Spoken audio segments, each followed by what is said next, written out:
Three.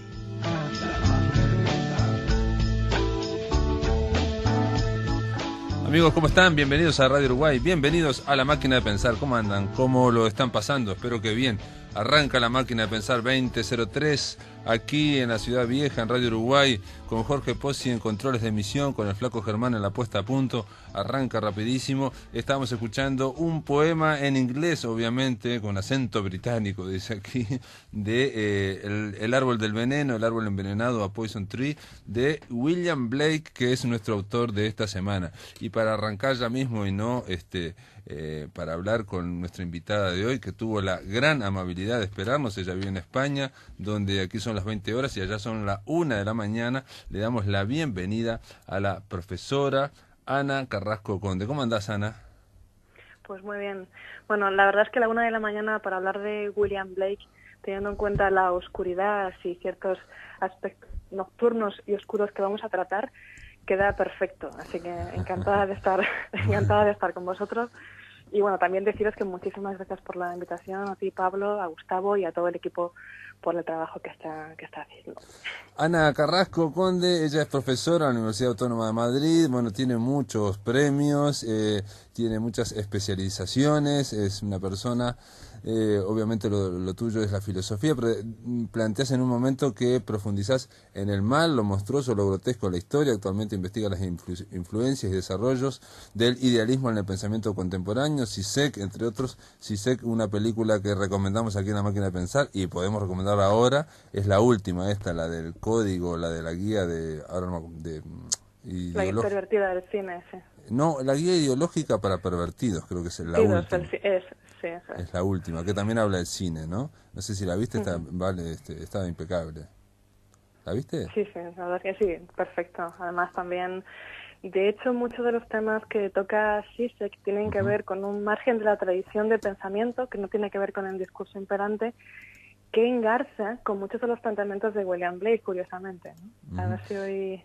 A ver si hoy conseguimos levantar un poco la alfombra y ver todo lo que hay ahí. Bueno, digo, lo que planteaba Ana en principio para arrancar, porque William Blake lo estamos analizando esta semana, creo que va tomando forma a lo largo de la semana, porque es probablemente uno de los autores más complejos que hayamos tratado aquí.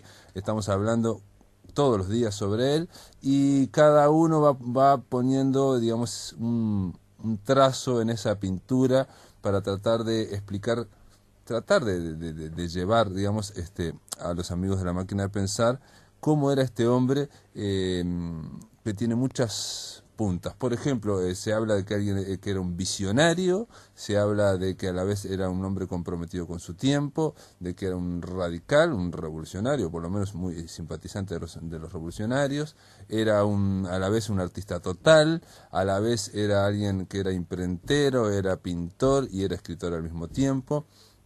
Y que en su momento, y te lo estoy haciendo un resumen muy grueso, pero para preguntarle a Ana Carrasco Conde, y en su momento era considerado el loco Blake, Bad Blake le decían, y realmente si no fuera por un par de mecenas, y porque él trabajaba manualmente en trabajos de imprenta para otros escritores, para otros libros, le hubiera estado difícil sobrevivir. Sin embargo, este hombre, que era considerado loco Blake, porque él decía que hablaba con los ángeles y que que venía el profeta Isaías y se sentaba a su mesa o lograba hablar con Ezequiel. Este hombre, después de que, digamos, se murió, dice Borges que murió cantando, incluso lo he visto también en otra biografía que dice lo mismo. Pasaron 100 años, pasaron 50, 60, 100 años, ahora estamos en el siglo XXI y tiene una repercusión en el mundo anglosajón y en el mundo literario mundial, lo más amplio posible, sorprendente. ¿Cómo puede ser? Y ahí empezamos la pregunta con Ana Carrasco Conde. ¿Cómo puede ser que este hombre que nace y que está ahí en el centro de la modernidad, en el siglo de las luces, en el siglo de la razón, cuando el hombre se estaba, digamos, sacudiendo los lazos de la religión autoritaria y de la religión, digamos, en el sentido institucional más duro del término, y para avanzar en la ciencia surge este hombre, y cómo este hombre tiene tantas repercusiones ahora, Ana?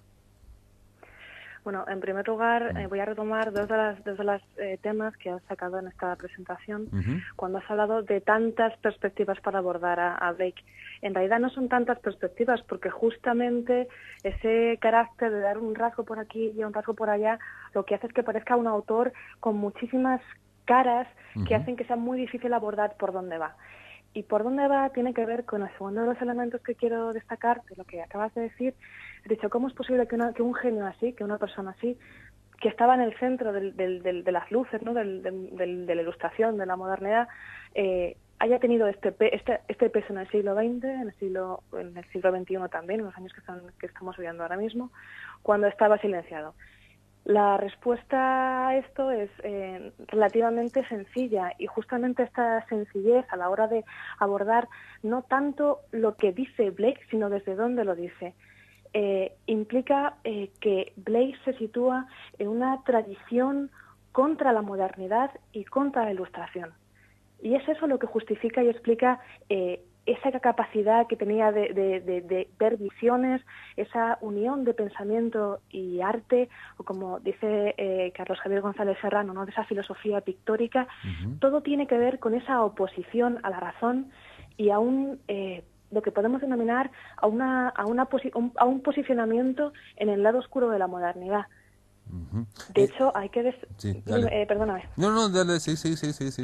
Que justamente este lado de la modernidad hace que Blake critique, y muy duramente, a Locke, a Bacon, a Newton, y no está criticando la ciencia como tal, sino lo que está criticando es el culto a la razón, a la razón ilustrada, a la razón de las luces, a la razón que piensa que todo es razonable, que todo cuanto hay es medible, que todo cuanto hay obedece a un patrón que puede ser, por tanto, objeto de medida.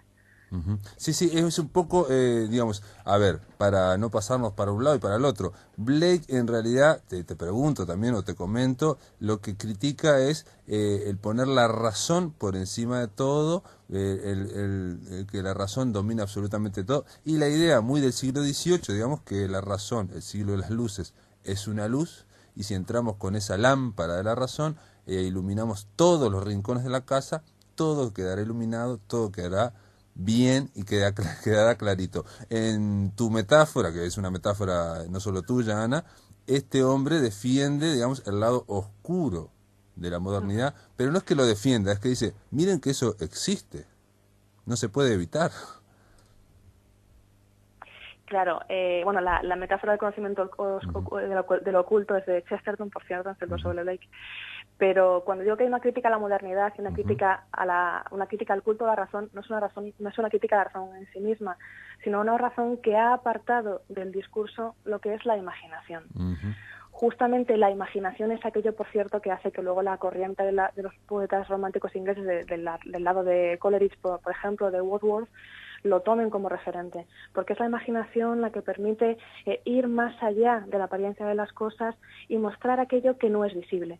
De hecho, si te acuerdas, en una de las últimas planchas del Matrimonio, el cielo y el infierno, Blake lo que dice es que él utiliza la técnica infernal, que es la técnica que él utiliza para hacer los grabados, justamente para que la corrosión en el hierro permita ver más allá del metal la infinitud de las cosas.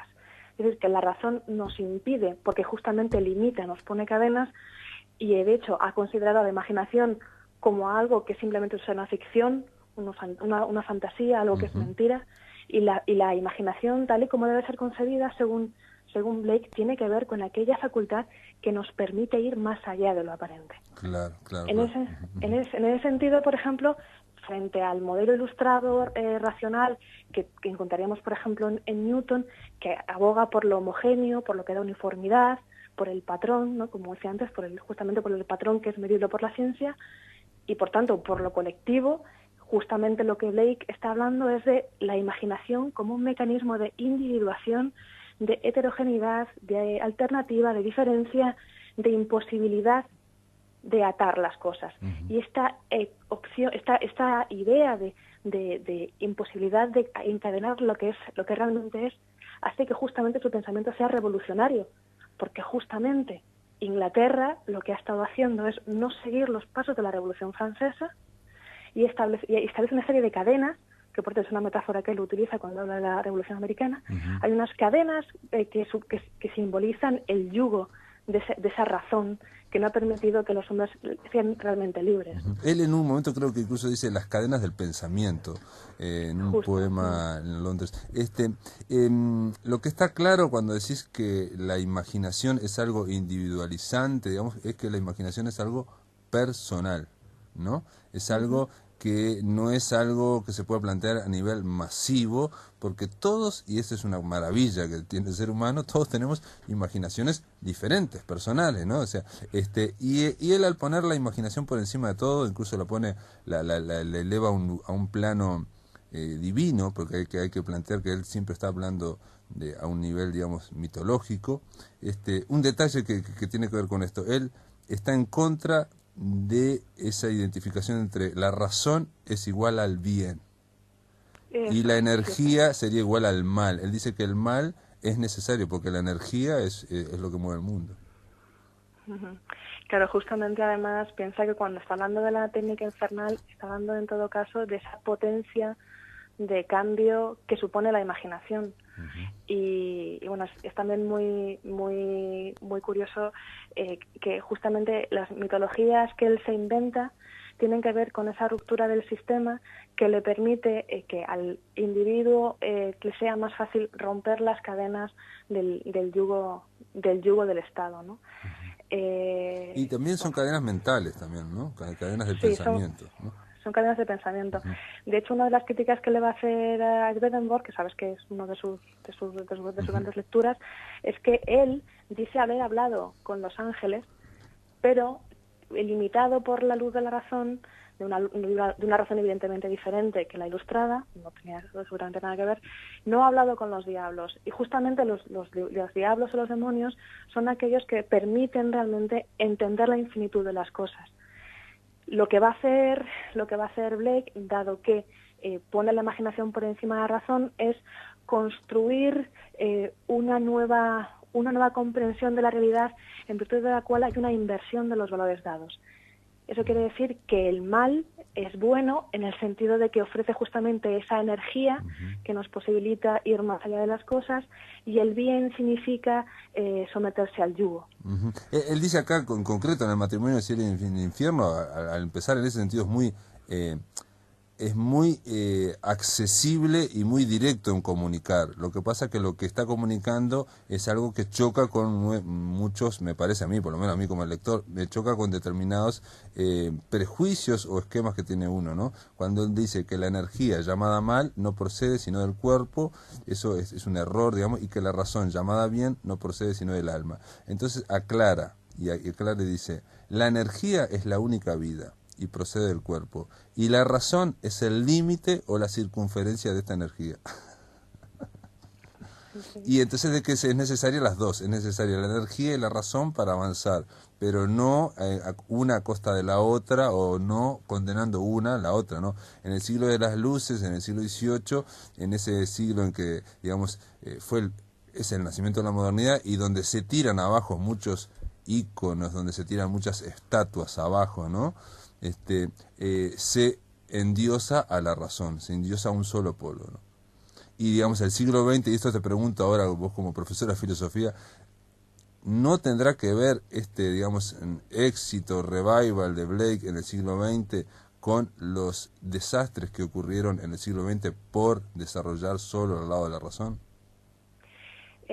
Esa pregunta creo que va al hoyo de la cuestión. Cuando hemos empezado hablando en esta entrevista, hemos hablado justamente de este lado oscuro de la razón, que se situaba frente a un discurso que era un discurso predominante, el discurso dominante de la razón. No es considerado en su época, justamente porque se sitúa como un outsider, como un paria, ¿no? dentro de esta filosofía imperante, pero sí que es verdad que en el siglo XX va a ser retomado, el siglo XXI va a ser retomado justamente porque él ofrece esa visión oscura, él ofrece esa visión de crítica a la razón, que se ha exculpado del mal y que se ha exculpado de los problemas que ha habido en la humanidad. Eso es un elemento también bastante importante y que justificaría además que haya sido retomado posteriormente, ¿no? Justamente esta cara oscura de la modernidad es retomada después, antes hemos hablado de Coleridge, ¿no? Retomado después por Schelling, por Schubert, y eso lo retoman de Freud, de Freud viene Lacan, de Lacan viene Zizek, cual podríamos seguir tirando del hilo. No, y tiene que ver con lo que se llamó la posmodernidad, que sería, ¿no? Precisamente el tema de que la crisis de la modernidad generó eso que es tan difuso que es la posmodernidad, donde digamos, se endiosa o se enaltece, digamos, la imaginación, lo fragmentario, lo individual, ¿no? Justamente, porque además justamente la posmodernidad tiene un componente muy fuerte de ruptura del discurso. Es decir, que el discurso presenta unas quiebras, presenta unas rupturas, y que es en estas rupturas y quiebras donde se introduce la sensibilidad y se introduce la imaginación y se introduce lo fragmentario, que es justamente también de lo que está hablando Blake. Y eso también nos lleva, por cierto, a darnos un poco cuenta del porqué de la oscuridad del lenguaje de Blake. Porque si Blake lo que quiere es establecer otra comprensión de la realidad que dé el lugar que se merece a la imaginación, el lenguaje que debe ser empleado para explicar esa oscuridad, eso lo voy a llamar así, eso pulsional que está dentro de nosotros y que nos lleva a acceder a lo infinito. Eso, me ha ido el hilo de lo que estaba diciendo. ¿Cómo se expresaría? Vos decís que para expresarlo es necesario ese lenguaje de Blake oscuro. Lo que necesita es un lenguaje que rompa con la tradición de la ilustración, es decir, un lenguaje basado en alegorías. Y es justamente ese lenguaje en alegorías la que le permite intentar dar cuenta de aquello que no puede ser captable de suyo, y que no puede ser captable justamente porque no obedece a un patrón, no obedece a un sistema, no obedece a un reglaje. Por eso las metáforas son tan buenas para hablar de algo en lugar de otra cosa que no se puede decir directamente. Justamente. Y de hecho hay una línea filosófica que aparece también en el final del 18, que por el 19, que aboga justamente por el lenguaje poético. Un caso paradigmático serían las edades del mundo de Schelling, ¿no? Como la narración, como la alegoría nos permite dar cuenta de una realidad que de otro modo no puede ser captado, porque si es captado con el lenguaje racional de siempre, entonces ya no es aquello de lo que se quiere dar cuenta realmente. Y como se quiere hablar de algo que es muy grande, que está más allá del lenguaje, o que es muy importante, o que es muy infinito, o que es muy pulsional, diciendo tus palabras, el lenguaje más adecuado para eso sería la poesía. Porque la poesía es donde se dice lo máximo con lo mínimo y se alude a otras realidades. Ana Carrasco Conde, impresionante la charla. Te voy a pedir un minuto que esperes en el teléfono, vamos a una pausa y a la vuelta seguimos conversando sobre William Blake. Amigos, estamos conversando con la profesora Ana Carrasco Conde, está allá con café en Madrid, aguantando aquí en la máquina de pensar. En el aire de Radio Uruguay, La Máquina de Pensar. Continuamos, amigos, aquí en La Máquina de Pensar. Estamos conversando vía telefónica con la profesora Ana Carrasco Conde. Ella está allá, Ana está aguantando, son las 8, la 1:25 de la noche allá en Madrid. Ana, hay una frase, estaba viendo una frase de William Blake, porque el tema es que todo esto que estamos hablando parece también puede parecer como demasiado profundo o demasiado global. Estoy autocriticando. Y estaba leyendo esta frase de este hombre llamado William Blake que dice así: las cadenas que llevamos todos han sido forjadas por nuestro espíritu.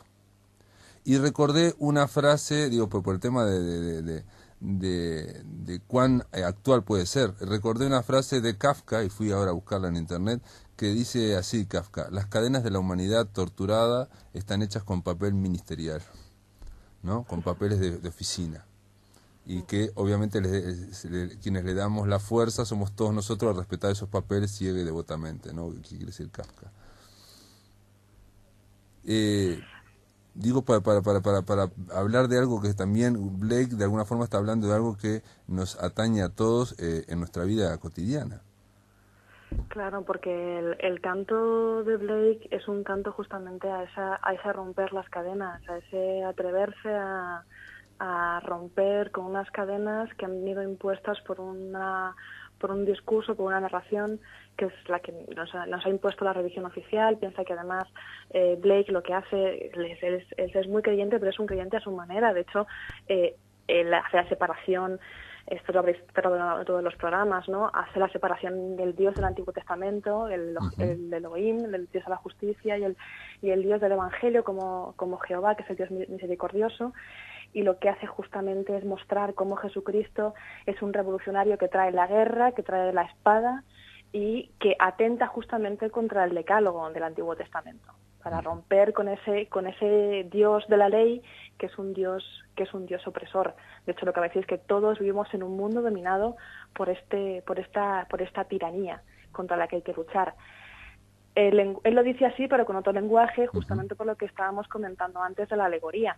Yo creo que a la hora de abordar a Blake y de intentar entenderlo, hay que tener en cuenta una serie de claves que tienen que ver con esta oposición al lenguaje imperante, que tienen que ver con este lenguaje poético del que hablábamos antes, ¿no? Y que tiene que ver también con una creación de una mitología propia. De hecho, uno de los momentos, uno de los textos, en las 4 zoas, los principios vitales, bueno, hay 4 zoas que tienen que ver con la filosofía oriental. La principal que él destaca y que critica es la de Urizen, que es el representante de la razón. Dice la razón limitada, dice. Claro. Urizen es justamente, bueno, en Urizen, en inglés suena reason y horizon. Justamente la razón que sesga ese horizonte y le pone un límite. Frente a esto, justamente, la Lua, la Urtona, otra de las figuras de esta mitología de Blake, se sitúa esa pasión, esa imaginación que nos posibilita romper esas cadenas. Y es muy curioso la idea de esta pasión, de esta energía. Antes hablábamos del mal, porque dentro del pensamiento político revolucionario de Blake, en la presentación que has hecho magníficamente, ¿no? Has hablado justamente de ese Blake revolucionario.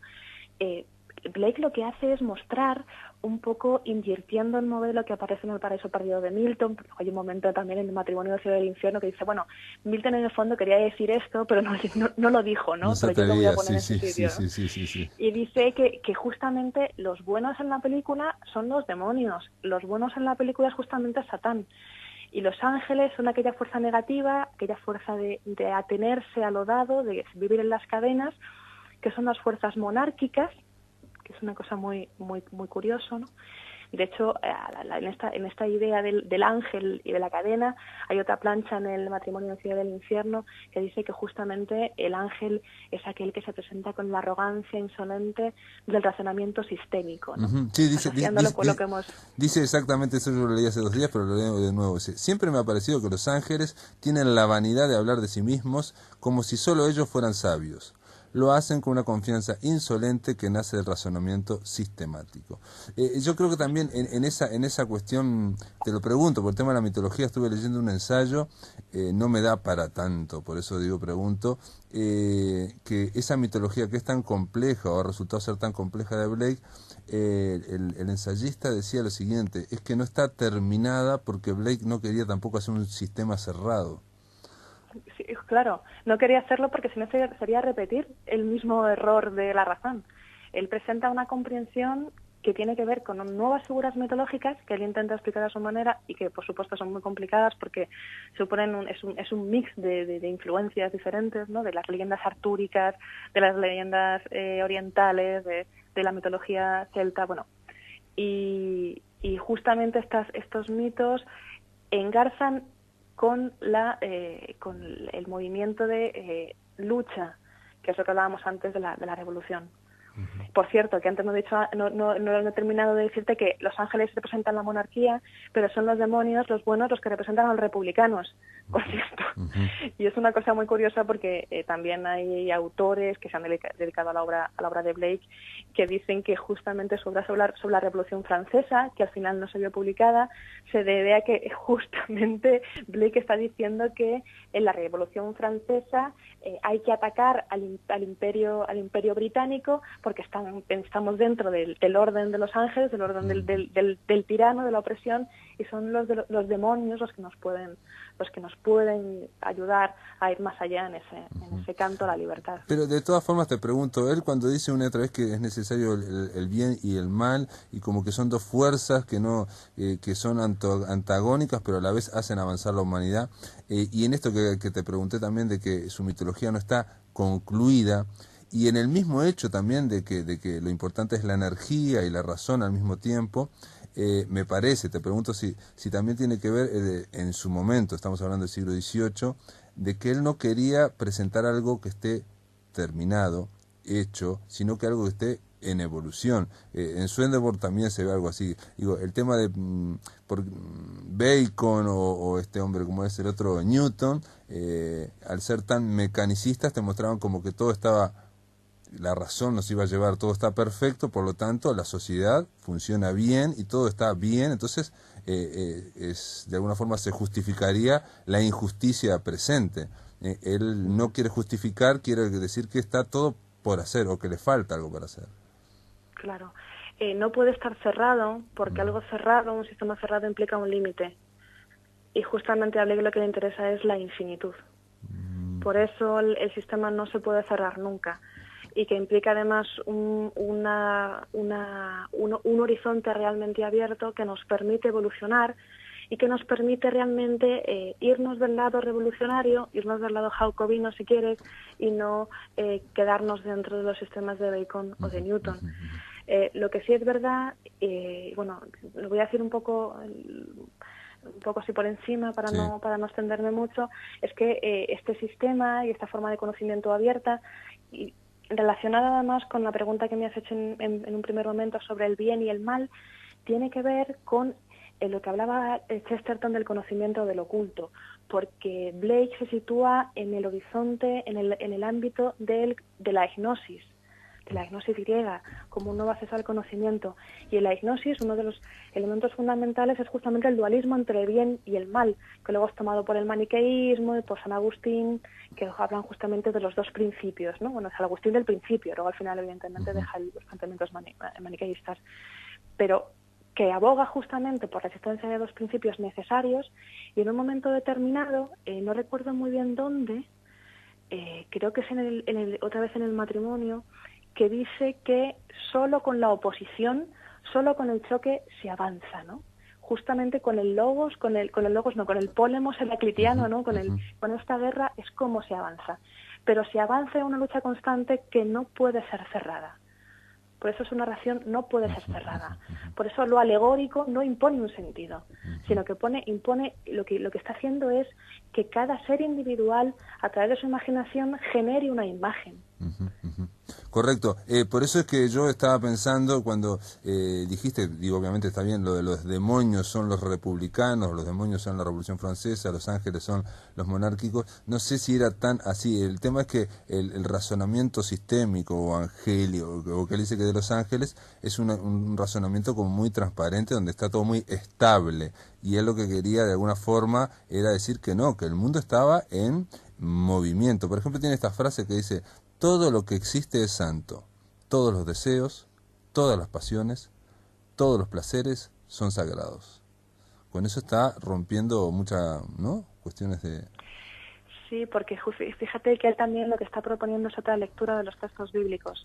Y dice que justamente el Dios del Génesis, el Dios del Edén, es un Dios totalmente parcial, arbitrario, injusto, si quieres, y que justamente lo que ha provocado es esta normalidad, cuando hay que afirmar también el otro lado oscuro, ¿no? Bueno, Ana Carrasco Conde, te tengo que dar muchísimas gracias por estar aquí, por haber brindado este punto de vista, por habernos hecho este paseo, esta panorámica por William Blake, y bueno, sobre todo por tratar de entender la modernidad a través de William Blake. Y digo, estamos hablando de nosotros, ¿no? Cuando hablamos modernidad, posmodernidad, estamos hablando porque hasta ahora nosotros somos repercusiones de ese movimiento que ocurrió en el siglo XVIII, todo el mundo, todo el planeta, y nada, gracias por estar acá en La Máquina de Pensar. Bueno, muchísimas gracias a vosotros por por la invitación y bueno, por vuestro programa, que me parece que es una idea fantástica. Bueno, chao, chao, hasta luego. Chao, hasta luego.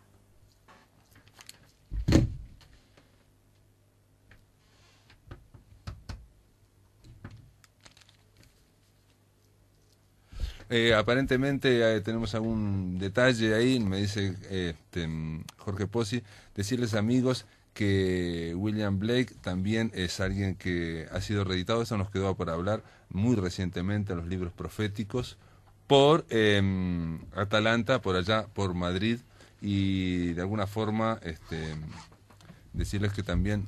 bueno, ahora nos vamos a la pausa y a la vuelta hablamos con Roberto Aparato.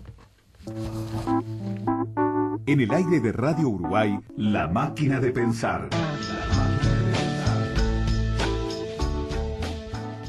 Ahora le toca el turno a Íntima, columna de poesía de Roberto Aparato. ¿Cómo andas, Roberto? Muy bien, ¿y tú? ¿Con cuál es el Dream Team, el nuevo personaje? El nuevo personaje del miércoles es César Vallejo. Que por supuesto es uno de esos innegables, ¿no? O sea, esa gente que es indiscutible por varios lados al mismo tiempo. 1892, 1938, como todo el mundo sabe, eso es imposible concebir la poesía latinoamericana sin Vallejo, es como intentar concebirla sin Neruda, más o menos. Son dos tipos a la misma altura, que además tuvieron un compromiso político junto al compromiso poético. Benedetti planteaba que había tres en un libro, que era Vallejo, Neruda y Borges. Sí, pero discrepo. Con todo respeto, yo creo que son Vallejo y Neruda, porque además Borges es mucho más influyente como narrador que como poeta. Como poeta es muy discutido y muy discutible también. Vallejo y Neruda no.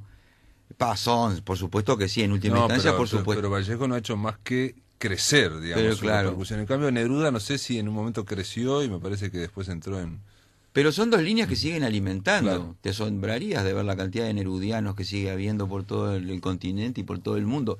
Vallejo, son dos líneas muy separadas, porque podría estar una arriba de la otra, ¿no? Son dos separadas, una que tiene que ver con el desarrollo del pensamiento poético clásico y abierto, amplio, capaz de abarcar un montón de cosas al mismo tiempo, que es Neruda, y otro que se preocupó mucho más por la cuestión del lenguaje. Yo creo que ahí está la clave, ¿no? O sea, por más que Neruda era un tipo de una enorme capacidad de escritura, su preocupación fundamental estaba en los temas y en los significados que salían de los temas. Sí, una especie de Walt Whitman que iba cubriendo temas. Y cambiaba de registro, de tono, le cantaba al caracol, o a Stalin, o al Machu Picchu, o a cualquier cosa, o al Congrio. Pero el otro, que es el de que estamos hablando, si bien, bueno, por supuesto que escribió mucho menos, ¿verdad?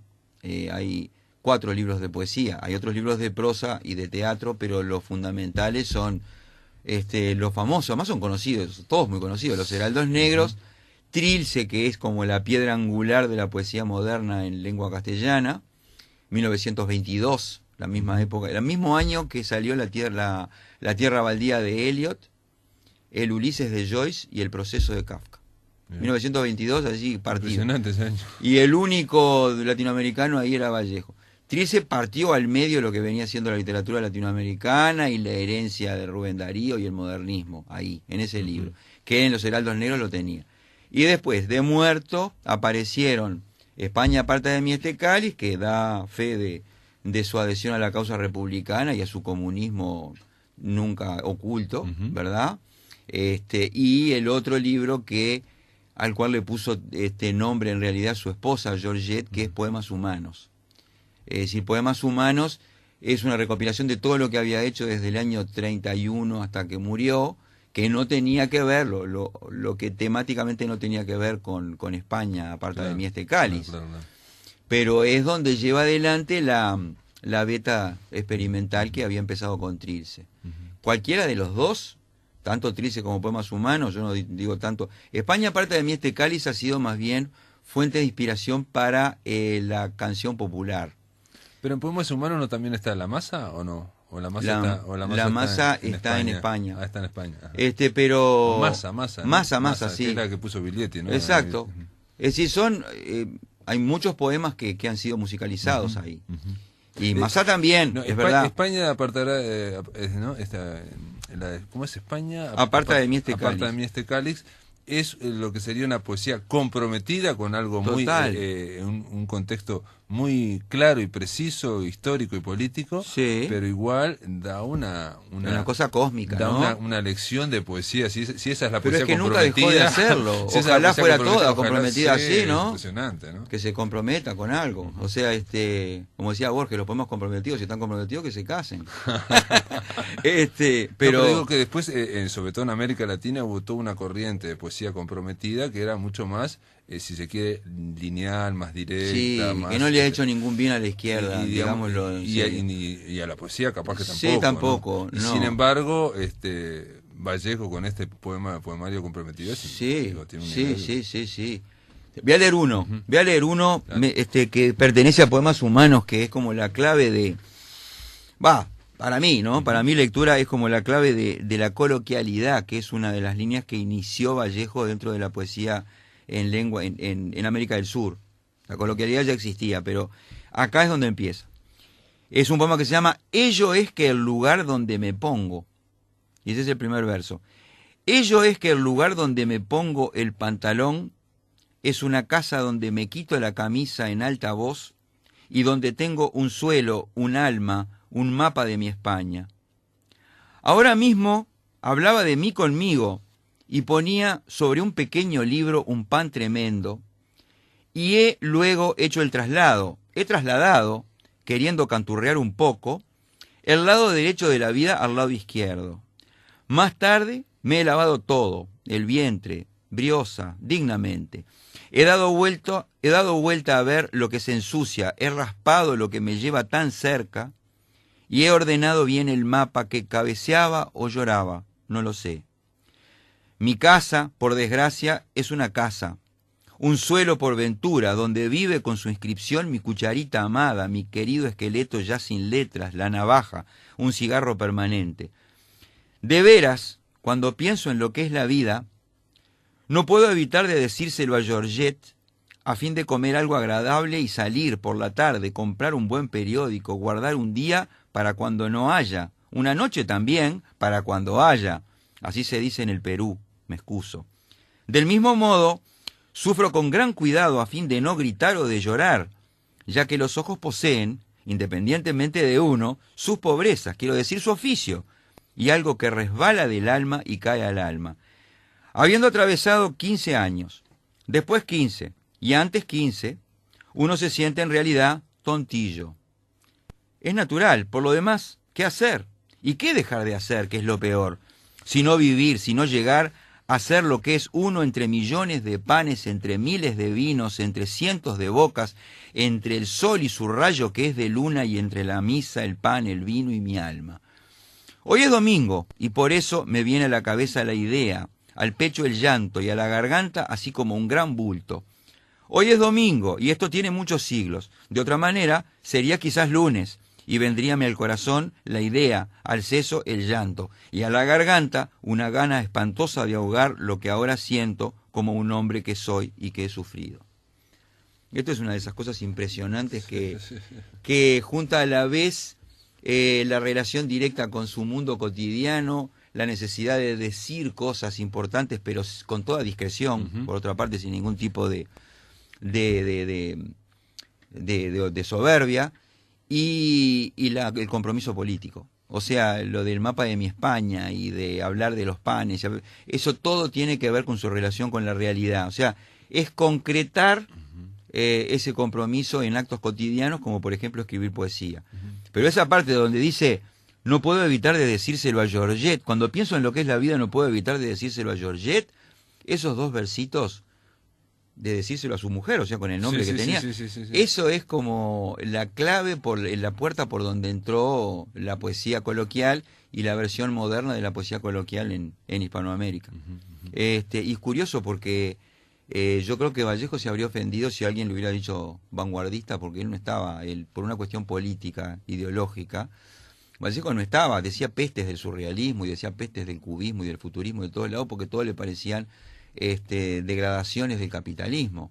Pero él leyó mucho eso. Sí, pero no le gustaba. Y digamos, lo asimiló, ¿no? Pero no le gustaba. Igual hasta el día de hoy se discute cómo fue que hizo esa ruptura de la gramática, que acá no está tan clara, ¿no? En este justo que leíste vos está bastante, digamos, ortodoxo, bastante normalito, si se quiere, pero en eso que quebró la gramática. En Trilce y acá también. Y quiebra las palabras también. Quiebra las palabras, las da vuelta, las escribe con faltas a propósito, quiebra la gramática, o sea, disloca la frase, mata y mete adjetivos como si fueran sustantivos como si fueran pronombres, cualquier cosa, da vuelta. O la persona con el verbo no se corresponde. No se corresponde, adelantándose a una cantidad de cosas, tipo Cortázar, ¿no? Mucho después.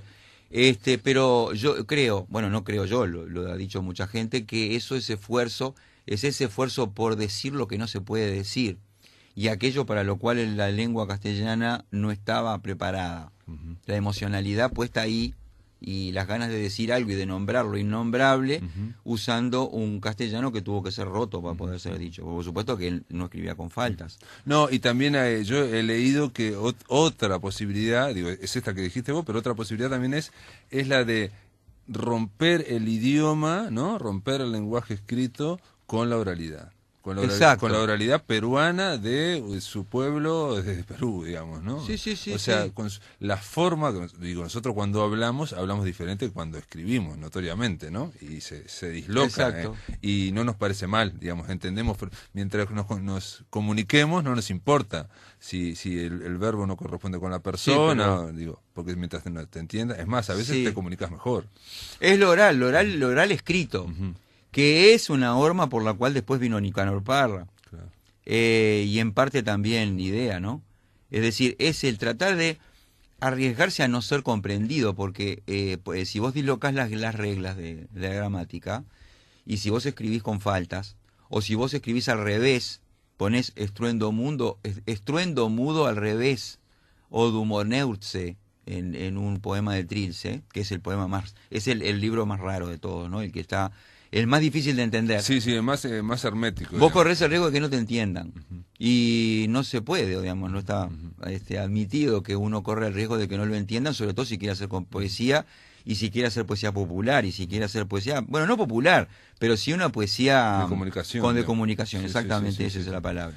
A mí me ha pasado con Vallejo, pero es una cuestión que me ha pasado a mí, es que he leído poemas, por ejemplo a mi hermano Miguel, estoy pensando ahora, creo que está en Trilce, y lo lees y bueno, ves que es hermético, y de repente cantado, es totalmente comprensible, totalmente, digo, ¿cómo que no? Digo, porque se ve esa oralidad de alguien que está pensando y que va cambiando. Exactamente, ¿no? Esa es la clave, la oralidad es la transcripción del pensamiento durante el habla. Es exactamente así. Otro que me olvido de citar, que sale directamente de ahí, es Hellman, ¿no? Hellman es otro que siguió las huellas de esa parte de la poesía hispanoamericana que inauguró Vallejo, y te decía, vos que se meten cosas coloquiales del país, y que a veces pueden ser incomprensibles. Que pueden ser incomprensibles todavía ahora. Sí.